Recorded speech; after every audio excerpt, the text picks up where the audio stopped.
ఇక్కడ యంత్రాలు డబ్బు పక్కన పెడితే ఆ కోట్లకి విలువ కంటే పేరు అది అటు అందరికీ రాదు కదా సార్.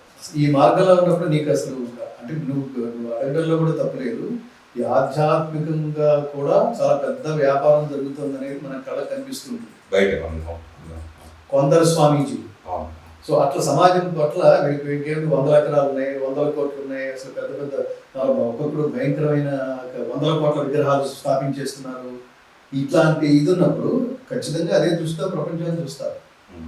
వాళ్ళకి చెప్పేది అద్దె ఫ్లాట్ లో ఉంటున్నామని చెప్పాలి, ఇది అద్దెది. కాబట్టి నేను మా దగ్గరకు వచ్చే వాళ్ళని ముందు ముఖ్యంగా మేము చెప్పాలనుకునేది అసలు ఏ స్వామీజీ అయినా వాళ్ళకి చెప్పడం ఏంటంటే దైవానుగ్రహం పొందుట ఎలా, దేవుడు ఏం చెప్తున్నాడు, ఏ మార్గంలోకి వెళితే తన దగ్గరికి చేరుకుంటారు అనేది గీతలో చెప్పాడు. మత్కర్మ కృన్మత్ పరమ మద్భక్త సంగవర్జిత నిర్వైర సర్వభూతేషు యస్సమామేతి పాండవ అంటాడు. అంటే నేనే అల్టిమేట్ అనుకోవాలి. ఏదైతే అశాశ్వతమైన విషయాలు ఉంటాయో వాటి పట్ల సంఘం ఉండదు. సంఘం అంటే ఆసక్తి, అటాచ్మెంట్ ఉండకూడదు. నిన్ను తర్వాత కాలంలో ఉత్తర కాలంలో బాధ పెట్టే యాక్టివిటీస్ ఉండకూడదు. డబ్బు డబ్బు డబ్బు డబ్బు అన్నావు, ఆ డబ్బు బాగానే ఉంటుంది. డబ్బు పెరుగుతున్న కొద్దీ శరీరంలో కొవ్వు పెరిగినా బ్యాంకులో డబ్బు పెరిగినా రెండూ ప్రమాదం, శరీరానికి కానీ వ్యవస్థకు కానీ. కాపాడుకోలేక చావాలి. డబ్బు బాగా సంపాదించేవాడు చూడండి, వాడు మొహంలో ఎక్కడ శాంతి కనిపిస్తుందా? అట్లా ఆ రకంగా డబ్బే పునాదిగా కనుక పెరగడం మొదలు పెడితే అసలు అది ఎక్కడ దాకా వెళుతుందంటే డబ్బు పెట్టుకుని డబ్బు బాగా ఉంటే అవార్డులు కూడా కొనేసుకోవచ్చు. అసలు సమాజంలో ఒకటి కాదు అది. ఆ డబ్బుని ఎంజాయ్ చేయటం ఎలా అంటే దాన్ని వ్యవస్థలుగా పెట్టేసుకుని మనం చాలా చోట్ల చూస్తున్నాం. నిజాయితీగా వచ్చే అవార్డులకి మహాత్ములకి అవి ఎలాగో వస్తూనే ఉన్నాయి. కొంతమంది చూడండి ఈజీగా అంటే ఆ స్టేచర్ని కాపాడుకోవడానికో ఆ పబ్లిసిటీలో ఉండటానికో నిరంతరం చచ్చిపోతుంటారు చూడండి. కానీ నేను చెప్తున్నా అంటే నేనే దేవుడు కాదు ఇది కాదు అని చెప్తున్నాను.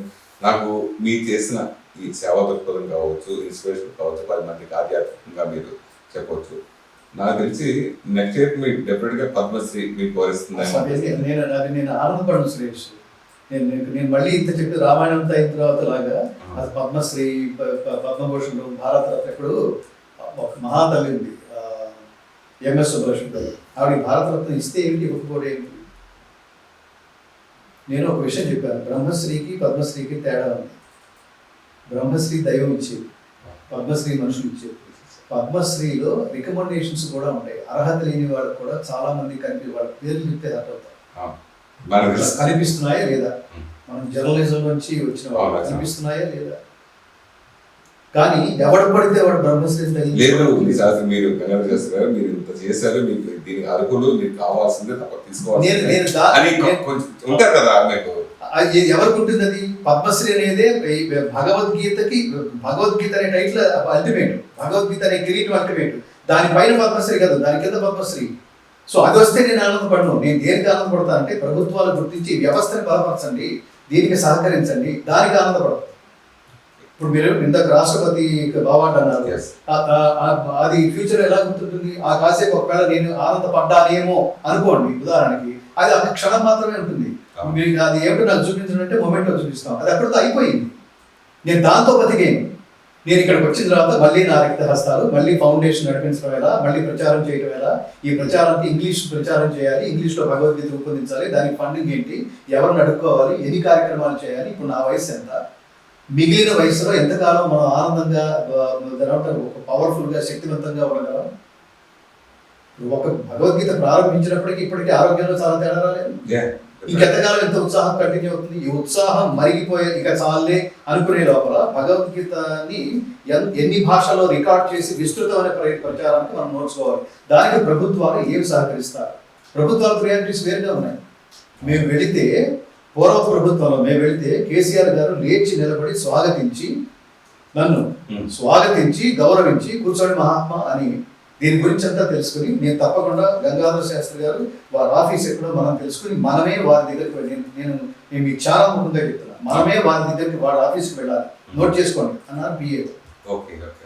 ఆయన నోట్ చేసుకున్నాడో లేదో తెలియదు. ఆ తర్వాత వారు వస్తే మనం ఏం చేయాలనుకుంటున్నామో చెప్పాలని. ఇప్పుడు మనం చిన్న చిన్న స్థలాలండి, భగవద్గీత ఒక ఆశ్రమం ఏదో అనుకుంటాం, 2700 గజాలు 3600 గజాలు. ఇది మనం అనుకుంటే అది అన్ని కోట్లు మనం సంపాదించడం ఈజీ కాదు. అది ప్రభుత్వాలు ఉన్నదే ఎందుకు? ధర్మ ప్రచారం కోసమే ప్రభుత్వాలు ఉండాలి. మనకు కావాల్సిన భగవద్గీత వల్ల ఏమి ప్రపంచం ఏం నేర్చుకోవాలి? స్వార్థం లేని ఉత్తమ సమాజం, ప్రతివాడు ఒక ధర్మబద్ధంగా ఉండటం, ప్రతివాడిని ఒక హీరోగా తయారు చేయడం, ప్రతివాడిని ధర్మ మార్గంలో నడిపించడం, ప్రతివాడి ద్వారా సమాజానికి ఎంతో కొంత మంచి చేయడం. దానికి ఒకే ఒక సబ్జెక్ట్ ఉంది. ఇది మనం రెగ్యులర్గా చదువుతున్న పాఠాల్లో లేని సబ్జెక్ట్ అది భగవద్గీత. దీనికోసం ఒకడు ప్రయత్నిస్తున్నాడు అన్నప్పుడు, ఒకడే ప్రయత్నిస్తున్నాడు అన్నప్పుడు ఎక్స్క్లూజివ్ భగవద్గీత మీదే దానికి ఒకే వ్యవస్థ ఉంది, అది భగవద్గీత ఫౌండేషన్. దీనికి మీరు సహకరించలేరా? దీన్ని అర్థించాలి, మీరు తెలుసుకుని రావాలి కదా. రాజులు చేయాల్సిన పని ఒకప్పుడు రాజులు, ఇప్పుడు ముఖ్యమంత్రి. ఇలాంటి వాడు అప్పుడు తెలుస్తున్నాడని ఇన్ని ఛానల్స్ ద్వారా తెలుసుకున్నప్పుడు వాడికి మీరు ఎంతో కొంత సహకరించరా? వాడి మీ ముందు నిలబడి చేతులు జోడించి అర్థించాలా? మీరు జాలి మాటలు మాట్లాడితే మీరు జాలి పడేసి ఏమైనా చేస్తారా? అసలు చేయరా? అంటే ఆ ప్రభుత్వం కూడా 10 సంవత్సరాలు మారిపోయింది, అది ఇంతవరకు ఏమీ జరగలేదు. అది ఇదేమి నేను అనేది, ఇప్పుడు మీకు పద్మశ్రీ వస్తే నా లక్ష్యం పద్మశ్రీ కాదు, అది గుర్తుపెట్టుకోండి. నేను ఏమంటానంటే, నేను చేసే పని మీరు అనుకునే పద్మశ్రీ కంటే తక్కువైనప్పుడు నాకు పద్మశ్రీ గొప్పదవుతుంది. నేను ఆల్రెడీ చేస్తున్న పని అన్నిటికంటే అతీతమైనప్పుడు దానికి మీరు భారతరత్నలు గీరతరత్నలు కూడా కాదు, ఎవరు పడితే వాళ్ళకి ఇచ్చేయట్లేదు. ఇప్పుడు ఉదాహరణకి సచిన్ టెండూల్కర్ భారతరత్న అన్నారు. అతను లోకానికి చేసే సేవ లేదు, అతని పని ఏదో అతను చేసుకున్నాడు. అతని కాంగ్రెస్ ప్రభుత్వం, నేను ఏదో విమర్శించడం కోసం మీకు ఉదాహరణ మాత్రమే చెప్తున్నాను, చాలా మందికి ఇచ్చేస్తుంటారు. అది వీటిలో మళ్ళీ ఏదో 10 పురుగులు వేస్తే ఒక పురుగు ఏదో బాగున్నట్టు ఎవడో ఒక నిజాయితీ ఉన్న మహానుభావుడు ఎవడికో దక్కుతుంది. మిగతా వాళ్ళకి ఏంటంటే ఒక పొలిటికల్ ఈక్వేషన్. ఇతనికి పద్మ అవార్డు ఇవ్వడం ద్వారా మనకి ఏమిటి? రాజకీయాలు అలాగే ఆలోచిస్తున్నాయి కదా. అలాంటి లిస్టులు మనం వెళ్ళి పట్టుకుని, నాకు కూడా మన ఊళ్ళో వాళ్ళందరూ బయట వాళ్ళందరూ పాపం పద్మశ్రీనే గొప్పది, అసలు చాలా అంతకంటే అల్టిమేట్, అది తీసుకున్న గంగాధర శాస్త్రి ధన్యుడు అనుకునే లోయర్ లెవెల్ ఆలోచన ఉన్న వాళ్ళకి పద్మశ్రీ గొప్పేమో. నాకు అలా కాదు. ఈ భగవద్గీత అనే వ్యవస్థని ఈ దేశంలో బలపరచండి, అన్ని స్టేట్లకి తీసుకెళ్ళాలి, అన్ని భాషలను రికార్డ్ చేయాలి, ప్రతి ఒక్కరి ఇంట్లో గీతా జ్యోతి వెలగాలి, ప్రతివాడు ఉదయం లేస్తూనే భగవద్గీత రోజుకొక చాప్టర్ వినాలి. అంత హయ్యర్ సౌండ్ టెక్నాలజీలో మనం తెలుగులో రికార్డ్ చేసాం. దీని తాత్పర్యం మారుస్తే చాలా ఆయా భాషలో. ఆ డబ్బుల యొక్క బాధపడుతున్నాను, మాకెందుకు పద్మశ్రీ? మనమే ఆశ్చర్యపోయేట్టుగా పద్మశ్రీ చాలా చూసాము. ఇందాక చెప్పింది సచిన్కి వాళ్ళెవరు కాంగ్రెస్ ప్రభుత్వం, కాంగ్రెస్ ప్రభుత్వం ఇతను భారతరత్న ఇచ్చేస్తే ఇంకా సచిన్ ఫ్యాన్స్ అందరూ మన వైపే ఉండిపోతారు, మనకి అసలు మన ప్రభుత్వం ఎక్కడో నెక్స్ట్ లెవెల్లో ఉంటుంది, ఇతనికి ఎంపీ కూడా ఇచ్చేయచ్చు. ఈ ఈక్వేషన్తో ఇచ్చారు. అతల్లో మీరు టాలెంట్ గమనిస్తే అలా ఇవ్వండి తప్ప పొలిటికల్ ఈక్వేషన్ ఏమిటి? సో ఇలాంటి క్యూలో మనం ఎందుకు సురేష్?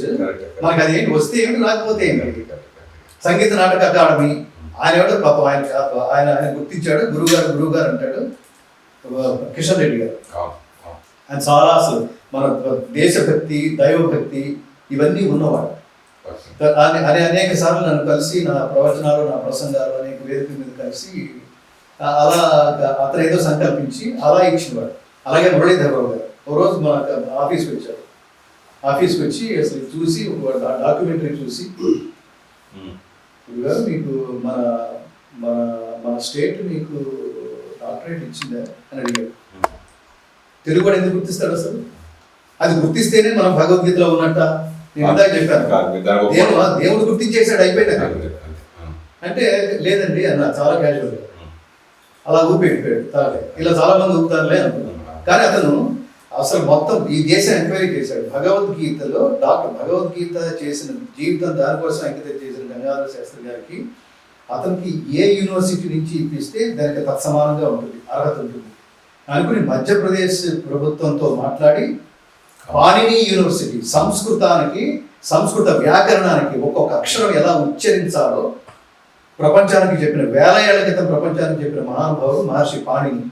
అది ఈ దేశానికి సంస్కృతానికి దిక్సూచి అక్కడి నుంచి అక్కడ ఇప్పించాడు. అది ఆయన ఆనందం కోసం చాలా సంతోషం స్వామి. ఇది చూసి జనాలు చప్పట్లు కొట్టారు. జనాలు చప్పట్లు కొట్టడం ఇది కూడా నాకు ఆనందం కాదు. నేను అలాంటి కార్యక్రమాలకు ఎందుకు వెళ్తానంటే అక్కడ నిలబడి కూడా మళ్ళీ భగవద్గీత మనం మాట్లాడితే దాని రుచి కొంచెం కూడా తెలియని వాడు ఎవడో ఉంటాడు ఆ 10 మందిలో, వాడికి భగవద్గీత చేరుతుంది అనేది. నన్ను ఎవడన్నా సన్మానిస్తానంటే నేను వెళ్ళను.